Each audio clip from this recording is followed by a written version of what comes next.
The air in the abandoned industrial complex tasted of copper and rot. 20 survivors huddled in the center of the main warehouse, their makeshift barricades of rusted metal and splintered wood shaking under the relentless assault from the outside. They weren't fighting spirits. They were fighting their own friends, family, and co-workers, now transformed into vessels for things that hungered for flesh. A massive thud slammed against the metal rolling door. Through a jagged tear in the corrugated steel, a hand reached through. It was Julian's hand, but it was wrong. His skin had split into weeping vertical gashes, and from each wound, a wet, muscular tendril pulsed, weaving itself into the metal like a parasite. Julian's face, pressed against the slit, was a mask of stretched skin, his jaw unhinged and dangling by threads of necrotic tissue. His eyes were gone, replaced by glowing, bulbous tumors that swiveled independently. "Open it!" The thing wearing Julian's voice gurgled, the sound wet and bubbling with blood. "We need to wear you." A woman named Sarah screamed as a blade-like bone protrusion erupted from the wall, slicing through her shoulder. The demon didn't just want to kill, it wanted to harvest. When a survivor fell, the possessed would swarm, their limbs snapping and reconfiguring with sickening crunches as they forcibly fused their own rotting bodies onto the fresh, warm meat of their victims. They sought to expand, to create gargantuan, multi-limbed abominations stitched together from the wreckage of the living. "Hold the line," Marcus shouted, swinging a heavy iron pipe. The door buckled. A group of the possessed pushed through, their movements jerky and unnatural. One creature, a jumble of 3 bodies fused into a pulsating centipede-like nightmare, skittered across the ceiling. It dropped directly onto a man in the front row. As the man clawed at his own throat, the creature's skin liquefied, coating him in a burning, acidic slime that began to peel his flesh away while simultaneously grafting the demon's jagged, calcified ribs into his chest cavity.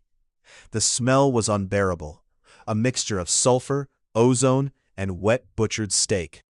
Marcus watched in horror as the creature finished its work.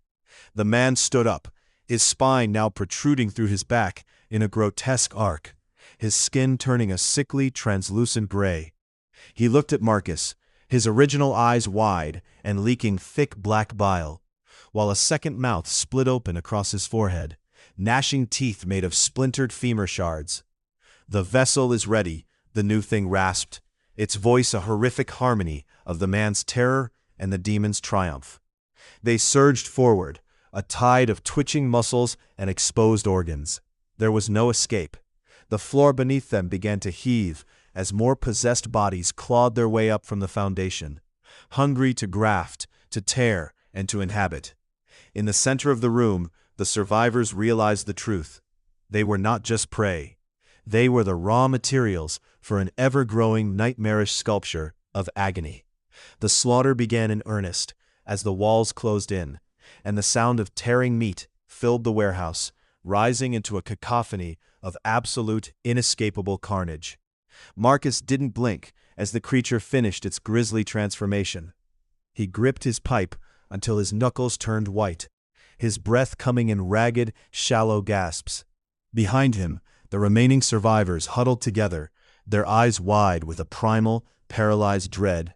"Don't let them touch you," Marcus roared, his voice cracking. "If they touch you, they start the stitch." The creature, the thing that had once been their friend, lurched forward. It didn't walk so much as ooze, its limbs dragging and snapping into new, grotesque positions as it moved. It lunged for a woman standing near the barricade, its newly formed bone-shard fingers extended like talons. Marcus swung the heavy iron pipe with every ounce of his remaining strength. The metal connected with the creature's midsection with a wet, sickening crunch.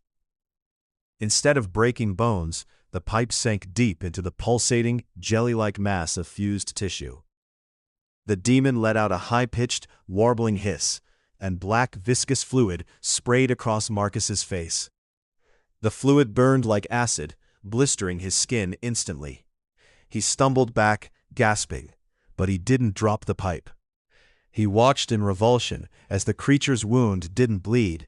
It began to knit itself back together, the torn flesh bubbling and reaching out like microscopic fingers, trying to grab the pipe, to pull Marcus closer, to drag him into the collective. "It's not just killing us," Marcus choked out, wiping the burning bile from his eyes. "It's incorporating us. It's making us part of the swarm." From the dark corners of the warehouse, more of them emerged. A dozen shadows detached themselves from the grime-caked walls, their movements fluid and sickeningly synchronized. One of them, a tangled mass of limbs and torsos, began to pull itself upward, its extra arms reaching out to grab the rafters, pulling its weight toward the center of the ceiling, directly above the huddled survivors. A drop of thick, putrid liquid fell from the creature above, sizzling as it hit the concrete floor just inches from a young man's boot. The man jumped back, tripping over a discarded toolbox. As he fell, his scream was cut short as two of the floor-level abominations lunged, their jaws splitting open horizontally to reveal rows of needle-thin, vibrating teeth. They slammed into him. There was a wet, tearing sound, then the horrific noise of grinding cartilage, as the creatures began the process of grafting their own pulsating mass onto his body. The man's body arched, his limbs jerking in unnatural, rhythmic pulses, as his very biology was rewritten to suit the demon's hunger. Marcus stepped forward, his heart hammering against his ribs, knowing he had seconds before the entire group was consumed. He looked at the heavy rusted support chain hanging from a nearby pulley, the only thing standing between them and the ceiling-bound monster. Marcus lunged for the rusted support chain, his boots skidding through the thickening pool of black bile now coating the concrete. Above him, the centipede-like nightmare stretched its multiple mismatched torsos, ready to drop its collective weight onto the survivors. It released its grip on the rafters, its dozens of fingers twitching with anticipation. Marcus wrapped his hands around the cold, grit-covered links of the chain and threw his entire body weight backward. The heavy pulley groaned, screeching against its mounting, and the overhead crane hook, a jagged, rusted claw, swung violently through the air. The hook caught the centipede monster mid-air, tearing through its fused midsection. It didn't die. It erupted into a spray of gore, its disconnected segments hitting the floor with wet thuds. Even severed, the pieces crawled, desperate to find a limb or a torso to fuse with. A low, guttural vibration hummed through the floor, shaking the very foundation of the warehouse. The demons in the room stopped their advance, their heads snapping toward the main loading bay. A rhythmic pounding, heavy, booming, and deliberate, shook the corrugated metal walls. Something much larger was outside. The wall suddenly crumpled inward as a hulking, asymmetrical mass of flesh smashed through the steel, ignoring the barricades entirely. It stood nearly 10 feet tall, a chaotic tower of at least 6 people fused together. It moved with a terrifying grace, its massive shifting frame absorbing the smaller demons as they scurried toward it. The creature's chest cavity was open, revealing a pulsating, cavernous throat lined with teeth that looked suspiciously like human fingernails. It looked at the group of survivors, its dozen eyes, each one a different color and size, blinking in a sickening, non-synchronized rhythm. A woman in the corner let out a whimper, and the monster's central head pivoted toward her instantly. Its skin, a mottled patchwork of leather, velvet, and raw muscle, stretched painfully across its frame as it leaned down, bringing its stench of wet decay directly into their circle.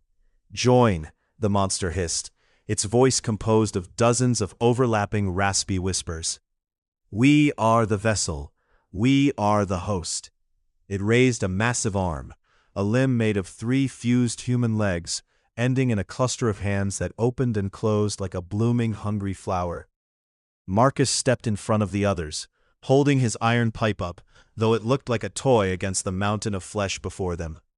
One of the smaller demons, the one that had just been severed by the crane hook, scrambled up the monster's leg and vanished into the open cavity of its chest. The monster's frame expanded, its skin stretching until it became almost transparent, revealing the beating, frantic hearts of the people it had already claimed. The creature stepped forward, its weight causing the concrete to crack under its feet. It wasn't just going to kill them, it was going to fold them into its own living, breathing architecture. "Don't look at its eyes," Marcus whispered to the group, his voice trembling as he prepared to swing the pipe at the monster's lowest knee. "Just aim for the gaps between the bodies. If we can pull it apart, maybe we can slow it down." The monster's central hand lunged, moving with a speed that defied its massive size. Fingers splayed to grab Marcus by the throat. Marcus ducked, the monster's fingers whistling inches above his hair, slamming into the concrete wall behind him, with enough force to shatter the cinder blocks. He swung the iron pipe with a guttural roar, aiming directly for the junction where the monster's lowest torso met its massive, swollen leg. The pipe struck the seam of wet, stretched skin. Instead of a solid thud, there was a sound like tearing wet canvas. The monster let out a jagged, multitonal shriek, a cacophony of overlapping voices that set Marcus's teeth on edge. A jet of black bile erupted from the wound, hot and thick, splashing onto his boots. The monster didn't fall. It shuddered, its 6 heads snapping toward Marcus in perfect unison. One of the hands, a pale, limp human hand, detached itself from the monster's wrist and began to slither across the floor like a spider, its fingers dragging the palm behind it, heading straight for the ankles of the woman cowering behind Marcus. "Watch your feet," Marcus shouted, kicking the severed hand aside. His boot crushed it, resulting in a sickly pop and a spray of gray fluid. The main mass of the creature writhed, its bodies shifting and grinding against each other. It was trying to reorganize its center of gravity to crush Marcus. A new protrusion, a distorted, half-formed face, emerged from the monster's shoulder, its mouth wide in a gape, teeth grinding together with the sound of gravel in a mixer. "It's getting faster," someone screamed from the back. The monster reached out again, this time with a whip-like limb formed from fused, elongated human spines. The limb snapped through the air, wrapping around the iron pipe in Marcus's hands. With a violent jerk, the creature pulled. Marcus lost his footing, his body flying forward toward the cavernous, tooth-lined chest cavity. He slammed into the creature's midsection. It felt like hitting a wall of wet, warm clay that immediately began to pulse and cling to him. His clothes started to dissolve, absorbed into the monster's outer membrane. He looked down and saw his own hand beginning to fuse with the creature's skin, his fingers elongating and softening as they were drawn into the mass. "Marcus!" the woman shrieked, reaching out. Marcus kicked frantically, his free legs slamming into a soft, vulnerable spot on the monster's ribcage. His boots sank deep, and he felt something hard, a skull, buried beneath the surface, crack under the pressure.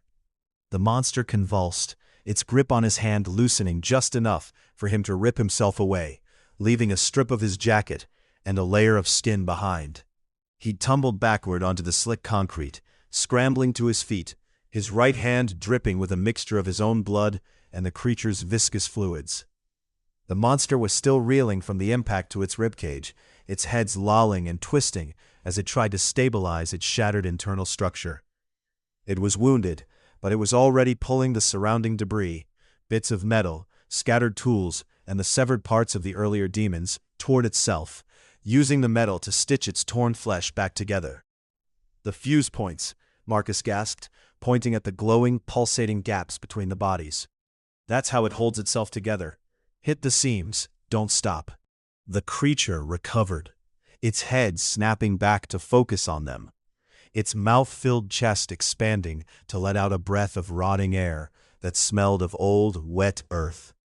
It raised 2 massive, multi-limbed arms, preparing to sweep across the entire room and scoop up everyone at once. The monster's arms descended like 2 gargantuan rakes, the fingers twitching with independent, hungry minds of their own. Marcus dove to the left, his boots sliding through the slick, black-stained concrete. He felt the wind of the monster's passage tear at his clothes, as the massive limbs slammed into the ground where he had been standing a heartbeat before. The impact cracked the floor, sending a web of fissures racing toward the cowering group of survivors. A splinter of jagged concrete flew up, slicing Marcus's cheek, but he didn't stop. He scrambled toward a discarded welding torch lying near a pile of scrap. Behind him, the creature's arms retracted, its multiple torsos twisting in a chaotic, grinding dance. It wasn't just physical strength that drove it. It was a rhythmic, hive-mind obsession to add more mass to its shifting, suffering geometry. The creature's chest mouth widened, revealing the rows of fingernail teeth, and it let out a wet, gargling suction sound. It was trying to draw the air and the survivors toward it. A young man near the edge of the group stumbled, his feet sliding toward the monster. He shrieked as he was dragged across the floor, his fingernails scoring white lines into the grime until he slammed into the monster's wet, vibrating surface. The creature didn't waste time. It immediately folded over him, skin rippling like boiling water as it began to melt him into its outer layer. No! Marcus reached the welding torch, his fingers trembling as he fumbled for the ignition valve. He flicked the striker. A thin, searing blue flame hissed to life. The monster turned its collective gaze toward him, its dozen eyes locking onto the fire with primal hatred. It lunged, its massive asymmetrical frame swaying as it brought its entire weight down to crush the source of the heat. Marcus held his ground, though his legs buckled under the intensity of the creature's presence. He jammed the torch into one of the deep, pulsating seams on the monster's lower flank, the very place where the bodies met in a grotesque, knotted pile. The reaction was instantaneous. The seam hissed and blackened, the flesh blistering and pulling apart as the heat scorched the internal fibers holding the conglomerate together. The monster let out a shriek that wasn't a sound, but a vibration so intense it made the survivor's vision blur. It thrashed, its internal organs shifting and grinding against one another as it tried to cauterize the wound with its own rotting, cold mass. The creature's grip on the young man loosened for a split second. Marcus dropped the torch and lunged forward, grabbing the man by his jacket and hauling him backward with a desperate, gut-wrenching tug. The monster's skin clung to the man's clothes, stretching like warm, translucent taffy before it snapped with a sound like a wet whip. The creature spun, its heads colliding and tangling as it lost its balance. It stumbled, a massive fused limb snapping off under its own weight, hitting the floor with a heavy, wet thud. The severed limb twitched, its fingers clawing at the concrete, trying to pull itself back toward the main body. Marcus scrambled back, his breath coming in ragged, burning gasps, his eyes locked on the wounded, swaying nightmare. The beast was lopsided now, its internal mass shifting violently, the newly exposed seam venting a cloud of thick, putrid steam. It wasn't retreating. It was gathering itself for a desperate final surge. The creature's mass began to destabilize, the internal pressure of its stolen bodies fighting against the searing hole Marcus had burned into its side. It let out a final discordant chorus of screams as the seams holding its torsos together began to unravel, one by one. The monster didn't explode so much as it collapsed, a heap of wet, twitching, and rapidly decaying meat that lost its cohesion the moment the heat severed the primary nerve tendrils. Marcus didn't wait to see if it would try to reform. He grabbed the heavy, industrial-sized fire extinguisher from the wall bracket, hauled it up with both arms, and smashed it down onto the largest, most pulsating knot of flesh in the center of the pile. He triggered the release, blasting the mass with a pressurized cloud of freezing chemical foam. The creature's thrashing slowed. The wet, organic heat that kept it mobile began to dissipate under the chemical frost. The various faces embedded in the mound grew slack, their eyes glazing over as the demon's grip on the stolen biology failed. The floor of the warehouse became a landscape of cooling, hardening gore. Around them, The other smaller, scattered demons that had been stalking the warehouse stopped their movements. The hive mind that had linked them together dissolved. They fell to the ground, no longer animated by the singular, hunger-driven purpose, simply reverting to the broken, dead husks they were. Marcus slumped against the wall, the empty welding torch dropping from his hand with a sharp metallic clatter. His chest burned with every breath, and his skin felt raw, covered in a sticky film of residual bile. The survivors, those who remained, crept out from behind the overturned machinery. They didn't cheer. They didn't speak.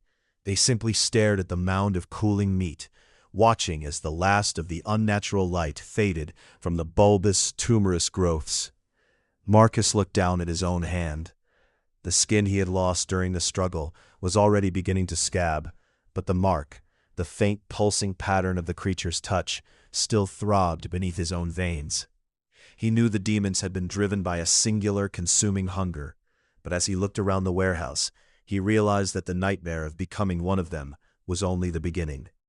He closed his eyes, his breathing heavy and ragged, and tried to ignore the feeling of his own blood pumping through his veins, terrified that one day he might hear it calling out to join the rest.